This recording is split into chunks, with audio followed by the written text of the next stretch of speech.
उसकी six sense भी कमाल की होती है। कभी कभी अपनी फिल्म की रिलीज से पहले ही शायद उन्हें ये आभास हो जाता है कि उनकी वो फिल्म पिटने वाली है। फिर क्या, they decide to act smart और ऐसी फिल्म से वो छुड़ा लेते हैं अपना हाथ। प्रमोशन या उससे जुड़े इवेंट्स में वो फिर नहीं देते हैं अपनी ही फिल्म का साथ। फिल्म हीरोइन की रिलीज डेट से पहले तक हर जगह फिल्म को प्रमोट करते नजर आई करीना कपूर और इस काम में उन्हें कंपनी देते दिखे फिल्म के डायरेक्टर मधुर भंडारकर। वैसे इस फिल्म में अर्जुन रामपाल भी हैं, लेकिन कहीं किसी भी प्रमोशनल इवेंट में अर्जुन की शक्ल भी नजर नहीं आई। अब फिल्म की बॉक्स ऑफिस पर क्या दशा हुई है, ये तो सब देख ही रहे हैं। लगता है अर्जुन रामपाल को हीरोइन के बैड फेट का अंदाजा पहले से ही हो गया था और शायद इसलिए अर्जुन ने पहले ही इस फिल्म से किनारा कर लिया था, कुछ इस तरह जैसे वो इस फिल्म में है ही नहीं। इससे पहले फिल्म जोकर की प्रमोशन से कोसों दूर नजर आए फिल्म के लीड अक्षय कुमार। यूं तो अकी अपनी फिल्म को प्रमोट करने के लिए हर मुमकिन कोशिश करते दिखाई देते हैं, लेकिन जोकर के लिए इंटरव्यूज करती दिखी तो सिर्फ सोनाक्षी सिन्हा। सुपरस्टार अक्षय कुमार भी बड़े खिलाड़ी हैं। कहीं ना कहीं उन्हें शायद ये एहसास हो गया होगा कि जोकर लोगों को हंसाने के बजाय रुलाने वाली है। फिर भला अक्षय इस फिल्म के लिए क्यों मेहनत करते? तेज फिल्म जितनी तेजी से आई उतनी ही तेजी से थिएटर से चली भी गई, leaving the audience thoroughly unimpressed. Hit पे हिट देने वाले स्टार अजय देवगन की तेज नजरों ने शायद फिल्म तेज का फ्यूचर देख ही लिया था, and therefore Ajay was not seen promoting the film at all. Kangana, Sameera और अनिल कपूर ने इस फिल्म को प्रमोट करने का भार उठाया, while Ajay seemed to behave as if he was not a part of the film. कुछ टाइम पहले फिल्म द्रोणा बुरी तरह से बॉक्स ऑफिस पर पिट गई थी। हालांकि अभिषेक बच्चन ने अपनी उस फिल्म को प्रमोट करने के लिए कोई कसर नहीं छोड़ी थी, and he went to TV reality shows and events to talk about his film. लेकिन उनके इस हार्ड वर्क में प्रियंका चोपड़ा कहीं भी नजर नहीं आई थी। उस वक्त प्रियंका के नाम कई सक्सेसफुल फिल्म्स थी। ऐसे में शायद प्रियंका की सिक्स्थ सेंस ने उन्हें इशारा दे दिया होगा कि द्रोणा की किस्मत में रोना ही लिखा है। फिर भला स्मार्ट पिगी चॉप्स अपना वक्त जाया क्यों करती? बॉलीवुड स्टार्स भी वही बाजी खेलते हैं जिसमें जीतने की गुंजाइश हो। वो अपनी उसी फिल्म के साथ जुड़ते हैं जिसमें सक्सेसफुल होने का दम हो।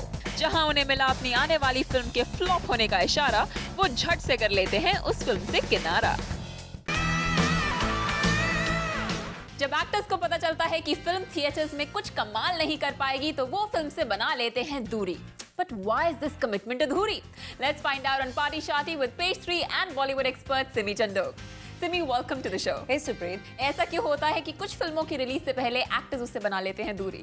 Because I think actors आजकल सिर्फ सक्सेस का क्रेडिट लेना चाहते हैं, and mostly if you look at the movies these days, you know, it's all riding over one superstar and all his action stunts or the superheroines acting skills. तो आजकल I think it's all running on their shoulders. तो अगर picture hit होती है तो वो immediately वो 100 crore club में आ जाते हैं, और अगर पिक्चर पिटने वाली है so then they might just not be eligible for membership into the so-called 100 crore club जो आजकल इन्होंने खुद बना दिया है. So I think every superstar wants to be in that category of that 100 crore hero and superstar, and the moment they realize that the movie has not gone the right way, तो the best thing to do is कि चलो promotions के time गायब हो जाओ, ताकि अगर picture अगर फ्लॉप हो भी जाती है तो it's not going to be associated with them, and hopefully अगर वो promote नहीं करेंगे तो the picture will just come, the movie will come, it will be released and it will be forgotten quickly. But अगर if you know they keep saying something like it's a great film, it's a great film, and they keep rubbing it in and they keep promoting a bad film, then they are going to be associated with it, and of course then they have to take the credit for its failure too. अगर आप शाहरुख खान को देखते हैं, रावण तो PT हुई थी, पैदाइशी PT हुई थी, but he just went on and on promoting it and over promoting it and completely went on and on about what a great movie it is, and he went overboard with the promotion. And जब movie flop हुई, it did affect Shah Rukh Khan's career to an extent, and it did affect his star status. मैं ये नहीं बोल रही हूँ कि he's no longer a superstar, but कहीं पर उनके star status पर फर्क पड़ा उससे, तो कहीं पर डैमेज हुआ है. Likewise, अगर अक्षय कुमार ने जब रियलाइज किया होगा कि joker is not what he wants, and शायद वो जोकर में जोकर लगेंगे and he will become the joker of the industry, he just decided to take a back seat, because इतनी सारी फ्लॉप्स के बाद उनके पास राउडी राठौड़ आई, and rowdy Rathore did really well. तो I think straight from the top to the bottom with joker, he didn't want to take that risk, you know, कि अभी मैं वापस ऊपर आया हूँ and then I have to go back down again. He completely abandon Joker because अगर इतनी महीनों से उसकी प्रमोशन कर रहे थे और बात कर रहे थे, तो अगर अब वो टीवी चैनल्स पर जाते या मीडिया में जाते या इवेंट्स में जाते, जैसे अब वो ओ माई गॉड को प्रमोट कर रहे हैं and he is going everywhere, या राउडी राठौड़ के टाइम पे वो और सोनाक्षी हर जगह उसे प्रमोट कर रहे थे, तो अगर ये पिक्चर के लिए करते तो ये याद रह जाता लोगों को कि जोकर अक्षय कुमार की फ्लॉप है. So that's why I think he moved away from it. Likewise Ajay Devgn जब तेज उन्हें पता चला कि तेज इतनी तेज नहीं है और स्लो मूवी है, so even he kind of quietly went away from it. In heroine probably Arjun Rampal realized that there's nothing much to do for him, and also probably the movie may have been lukewarm. Personally, I've liked the movie, but so there are mixed reactions to the movie. तो Arjun Rampal भी यहाँ पे disappear हो गए, back seat ले लिया और कहीं पे इस्तांबुल में घूम रहे थे वो. And if you look at it now with the mixed reviews for Heroine, Kareena Kapoor too, who was promoting it with so much passion, I think Kareena की expectation थी कि with this movie with Heroine she will outdo Vidya Balan, because today Vidya Balan has become the benchmark for every heroine when it comes to becoming the hero of the film.